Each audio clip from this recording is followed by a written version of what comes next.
உங்களுக்கு எதிராக யாராவது ஒருத்தர் வந்து ஒரு உரிமையியல் நீதிமன்றத்தில் வந்து ஒரு வழக்கு தாக்கல் பண்ணிட்டாப்புல, சிவில் டிஸ்பியூட், ஒரு சிவில் ப்ரொசீடிங்ஸ் வந்து உங்களுக்கு அகைன்ஸ்டாக வந்து இனிஷியேட் பண்ணிட்டாங்க. அந்த ப்ரொசீடிங்ஸ் வந்து நடந்து, அந்த சிவில் கேஸ் நடந்து, அந்த கோர்ட் என்ன பண்ணுது அப்படின்னா, உங்களுக்கு ஃபேவராக வந்து ஜட்ஜ்மெண்ட் கொடுத்துட்றாங்க, தீர்ப்பு கொடுத்துட்றாங்க. அவருடைய வழக்கை வந்து தள்ளுபடி செய்கிறாங்க. இதற்கு பின்னாடி சிறிது காலம் கழித்து அல்லது அதன் பின்னாடி ஏதோ ஒரு நிலையில் அந்த நபர் அதே வழக்கை அதே நீதிமன்றத்தில் மீண்டும் உங்களுக்கு எதிராக அவர் இரண்டாவதாக தாக்கல் செய்ய முடியுமா அப்படின்னா தாக்கல் செய்ய முடியாது, தாக்கல் செய்யக்கூடாது. அதை தான் வந்து பார்த்திங்கன்னா டாக்ட்ரின் ஆஃப் ரெஸ் ஜுடிகேட்டா வந்து தடை செய்யுது.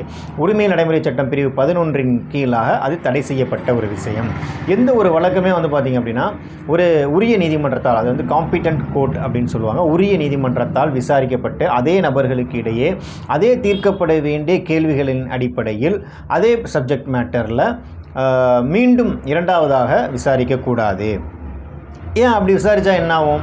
அப்படி ஒருவேளை நீதிமன்றங்கள் அதை அனுமதித்தால் என்னாகும் அப்படின்னா, ஒரே வழக்கை மீண்டும் மீண்டும் அவர் வெற்றியடையும் வரையில் மக்கள் என்ன பண்ணுவாங்கன்னா திரும்ப ஃபைல் பண்ணிட்டே இருப்பாங்க. அப்போ அது ஒரு எண்ட்லெஸ், அது ஒரு முடிவு இல்லாமல் நீண்டு கொண்டே இருக்கும்.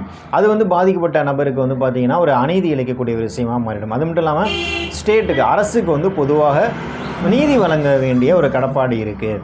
அப்போ ஒரு உரிய நீதி கிடைக்கணும் அப்படின்னா ஏற்கனவே உரிய நீதிமன்றத்தால் உரிய முறையில் தீர்ப்பு வழங்கப்பட்ட ஒரு விடயத்தை அதே நபர்களுக்கிடையே அதே அடிப்படையில் அதே தீர்க்கப்பட வேண்டிய கேள்விகளின் அடிப்படையாக கொண்டு வழக்கை நாம் நடத்த முடியாது. அதுதான் வந்து பார்த்திங்கன்னா டாக்ட்ரின் ஆஃப் ரெஸ் ஜுடிகேட்டா அப்படின்னு சொல்கிறாங்க.